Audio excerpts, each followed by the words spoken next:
Qalbingizdagi inson sizni sog'inyaptimi? Kelinglar shu mavzuda ko'ramiz. Demak, ikkita variant qilamiz. Bu birinchi variant, bu ikkinchi variant. Demak, bu rohiba Taro, mani stolim mana shu. Men shunaqa stolda ishlayman. Men kartalarni taxlab qo'ymayman. Ahamiyatliroq bo'linglar, iltimos. Meni kim bilandir, qaysidir tarolog bilan juda ham ko'p adashtiryapsizlar. Men bitta profilda ish yuritaman. Men bitta mana shu profilim bor. Boshqa profillarim yo'q. Rohiba Taro qattiq H da yoziladi. Instagramda ham, YouTube'da ham, TikTok'da ham hamma joyda qattiq H bilan belgilangan. Boshqa nomda akkaunt yurg'izmayman. Meni iltimos boshqa folbinlar bilan adashtirmanglar. Demak, aqlingizdagi inson sizni sog'inyaptimi? Bu birinchi variant, bu ikkinchi variant. Tanlagan bo'lsangiz, demak, bog'lanish uchun, shaxsiy bog'lanish uchun nomerim 90 930 0907. Boshqa nomerlar ishlatmayman. Xo'p, demak, birinchi variantni tanlaganlar. Ko'rib olamiz. Aqlingizdagi, qalbingizdagi inson sizni sog'inyaptimi? Xo'p, aqlingizdagi insonni hozirgi holati.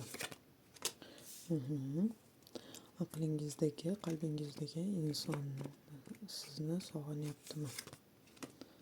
Yana bitta tashiylik. Sizni sog'inyaptimi? Sizni sog'inyaptimi? Tushunarli. Xo'p, o'rtangizdagi hozirgi holat. Tushunarli.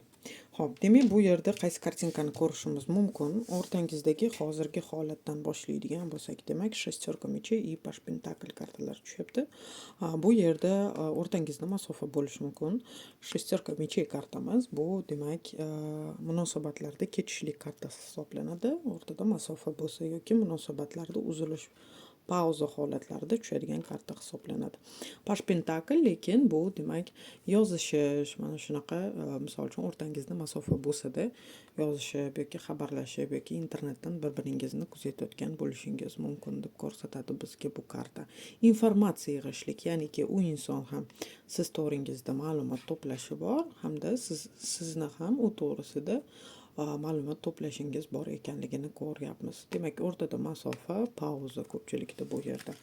Uni hozirgi holati tuz mechey juda ham, demak, mechевой kartamizdagi, mana ko'rayotgan bo'lsangiz, kartinkani o'zidan ma'lum, juda ham jahl, juda ham, demak, yorvoraman, kesvoraman degan holatda turganini ko'ryapmiz.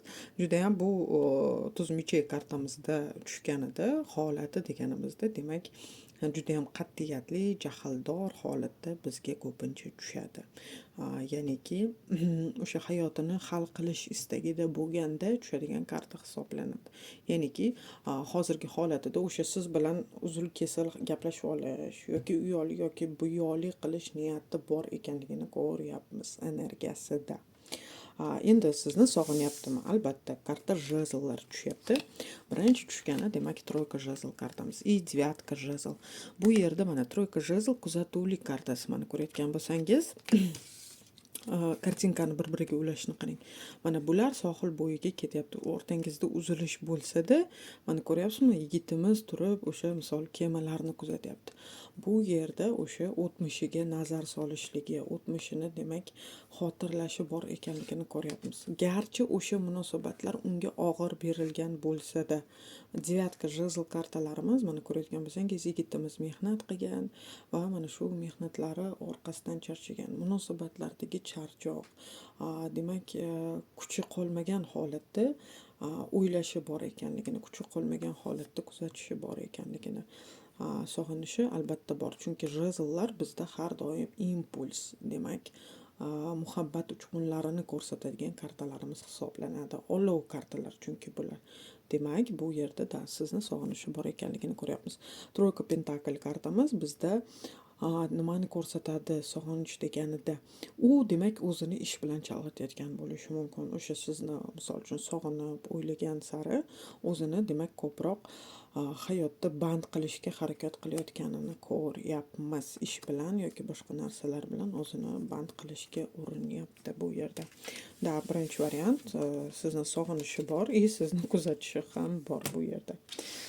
Demak, ikkinchi variant xush kelibsizlar. Ikkinchi variantni tanlaganlar. Demak, ikkinchi variantni tanlaganlarni aqlidagi, qalbidagi insonni uni sog'inyaptimi? Demak, uni hozirgi holati, ikkinchi variantni tanlaganlarni hozirgi holati. Oy, отшельник, dahshat. Shunaqa bo'ladi-da. Hozir tushuntirib beraman. Xo'p, sizni sog'inyaptimi? Aqlingizdagi inson sizni sog'inyaptimi? Oy, еще как sog'inyapti. Xo'p, sizni sog'inyaptimi? Yana bitta tashlaylik. Dahshat. Bu вообще xursandman shu variant uchun judayam. Xo'p, nima edi bu? Hozirgi holatingiz. Hozirgi holatingiz. Demak, bu yerda nimani ko'ryapmiz? Karta Yerofant. Hozirgi holatingizda bu yerda juda ham bir ayriliqni ko'rmayapman, chunki karta Yerofantda bizda odatda nikohi borlar, oiladagi insonlar tushadi. Bu yerda ko'pchilik erini o'ylaganmi yoki nikohidagi insonni o'ylaganmi? Keyin nikoh bo'lmasa-da bu kartamiz juda ham hurmatni ko'rsatadi. Ya'niki o'rtangizda agar tushunmovchilik bo'lsa-da, juda ham demak bir-biringizga nisbatan qattiq hurmat bor ekanligini, u inson sizni o'sha o'ylaganida hurmat bilan o'ylashi bor ekanligini ko'ryapmiz. Bu yerda o'rtangizda juda ham bir pauza deb ayta olmayman. Uni hozirgi holati deganimizda, lekin отшельник kartamiz tushyapti. Bu qalban yolg'izlanish kartasi. Mana ko'rayotgan bo'lsangiz, bu darveshimiz. Bu demak yolg'iz, faqat o'sha ichki mana bu demak собака deymiz, zmiya deymiz. Mana shu ichki intuitsiyalarimizni ko'rsatadigan hayvonlar hisoblanadi. Faqat o'sha ichki ovozi bor bu insonni. Bu yerda hozirda qalban yolg'iz ekanligini ko'ryapmiz. Yonida kimdirlar bo'lsa-da, lekin qalban yolg'iz bu inson. Xo'p, endi sizni sog'inyapti. Еще как. Bu yerda tuj jezl kartamiz bizda ehtiros uchqunlari, muhabbat uchqunlarini ko'rsatadigan karta hisoblanadi. Albatta, bu yerda nafaqat sog'inish, bu yerda hattoki sizni qo'pol bo'lsa-da aytaman, xohlash, istash bor ekanligini ko'ryapmiz.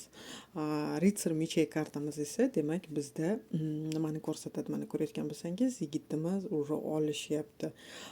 U tayyor ekanligini ko'ryapmiz. O'sha sizni oldingizga kelishlikka, demak u sizni zabt etishlikka harakati bor ekanligini, niyati bor ekanligini ko'ryapmiz. Bu yerda sog'inchni dahshat nimasi?